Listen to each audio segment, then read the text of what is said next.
Calling all Crusaders as well as Black Templars fans, welcome on in. This is your channel master, Screws and Studs, and in this one we are going to be completing the review of the Black Templars Crusaders box by taking a look at two more of the action figures that were released inside of the box. Specifically, we are going to be focusing on the brother that has only close combat weapons, and then finally we will be ending this action figure review with the very interesting and spicy looking Pyre Blaster boy. So let's dive right on in. So this third Crusader helmet area, I don't think there's really that much to see. It's a rather plain black expanse with a very light dusting of this frosting on the top of the helmet area. The frosting could stand to be a little bit more bold and outgoing because this serves to make the black armor pop. So unfortunately, this figure is just boasting flat red lenses. This is probably before JoyToy figured out how to put the metallic lenses in, and some silver adornments right here and right here. The construction of the helmet is a slight variation to the standard Primaris helmet due to the vents being these dots right here and only being off to one side. In the pauldron and arms area, the right one has a Black Templar cross on it and sports highlights in the middle of it. The painting is rather nice in that there is shading on the outside of the pauldron, but migrates to a brighter white, tricking your eyes that there's a presence of a soft glow. The left one is the same as the right side, but there is a presence of a skull in the middle, and that's the only difference. The arms are pretty much a blank slate, with the exception of the silver studs that bring life to the black expanse. The chest is dominated by a gold-winged skull. Thankfully, the areas between the feathers are shaded, making this area pop a little bit more. And moving down to the torso and waist area, this tabard right here encompasses the whole torso area, which is not a bad thing due to the extensive shading right here in the recesses of the cloth, as well as the tan highlights right here around the highest points on the fabric. This area then extends all the way down to the shins of this particular battle brother. Around the waist is a rather complicated looking leather belt that is wrapped around the whole entire region in a double loop.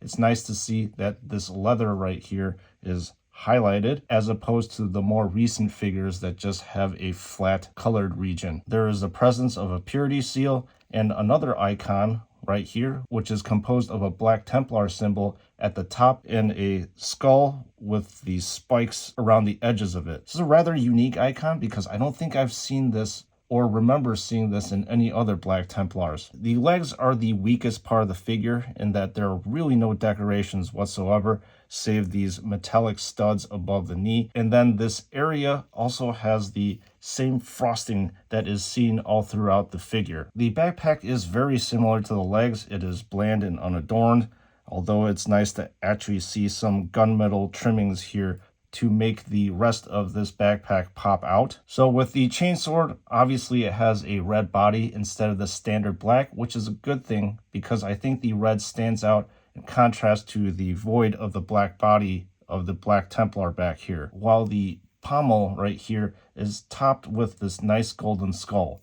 There's also an excellent hilt that extends past the width of the chainsword that makes sense with the flow and the aesthetic of the Black Templars. The heavy bolt pistol is very familiar looking. However, the casing is red instead of your typical black, and it also has these gunmetal accoutrements all around it. And moving on to the chains of devotion, these are made of very soft and flexible plastic, as you can see, and that the cuffs can wrap around the weapons and the wrist. It looks like the base color of this area is a solid black, but it has been kind of painted up to this dark gunmetal color. I believe this particular chain is going to be used for the chainsword, and this one is going to be for the heavy bolt pistol. And now let's move on to the Pyre Boy.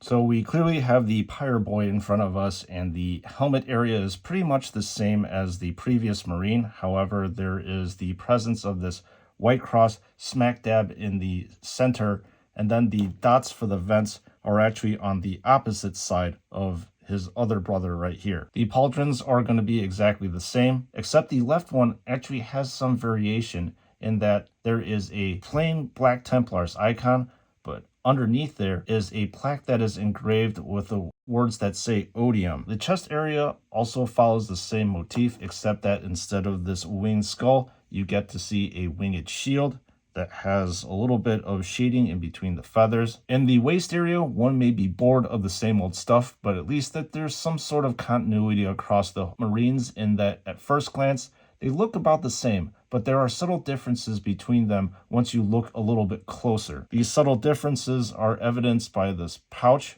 right here on this brother instead of this amulet icon. In this brother, there's a purity seal that sports a shield, and that contrasts against just this regular purity seal. Aside from that, I would have to say there are really no other differences between these two Marines that I have in my hands. With regards to the chainsword, the backpack, and the heavy bolt pistols, I'm not going to go into any detail because there is negligible differences between this one's armaments as compared to this Battle Brother. The only slight variation of the Chains of Devotion is this particular one, in which this holds the handle of the heavy bolt pistol on this particular brother, and then this is the cuff, and this is the other brother's Chains of Devotion, so clearly there is a difference here. However, where I will focus all of our attention to is this lovely Pyre Blaster, because this is a weapon that is not very often seen in the JoyToy line of action figures so far. There's lots of stuff going on in this Inferno factory, so let's get to it. There are clearly 5 different colors in this weapon, which makes it really pop compared to your standard bolt rifle in comparison. I love the fuel igniter at the end that gives the weapon a bunch of realism.